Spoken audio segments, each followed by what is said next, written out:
Muling nag-viral sa social media ang isang prediction tungkol sa tambalang Kathniel na agad nagdulot ng kilig, tawanan at mainit na diskusyon sa mga netizens. Ang nasabing prediction ay mula umano kay Rudy Baldwin, na kilala sa pagbibigay ng mga hula na madalas ikinakabit sa mga sikat na personalidad.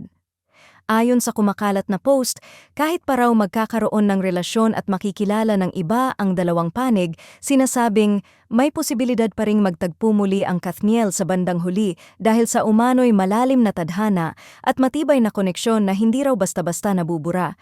Dahil dito, agad na nagbunyi ang mga solid Kathniel fans na matagal nang umaasang magkakaroon pa ng ikalawang pagkakataon sina Catherine Bernardo at Daniel Padilla.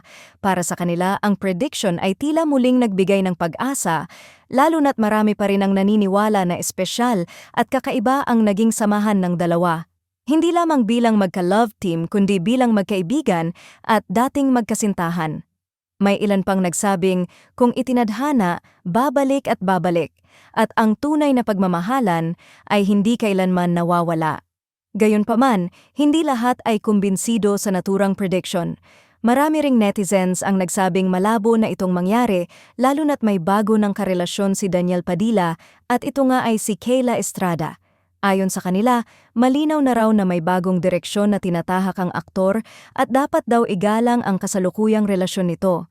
May mga komento ring nagsasabing hindi raw makatarungan para kay Kayla na patuloy na ikabit si Daniel sa kanyang nakaraan, lalo na kung masaya naman ito sa present.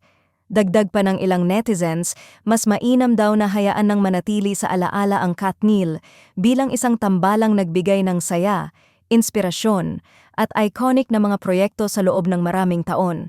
Para sa kanila, hindi lahat ng magagandang kwento ay kailangang magkaroon ng comeback dahil minsan ay mas nagiging espesyal ito kapag tinatapos sa tamang panahon.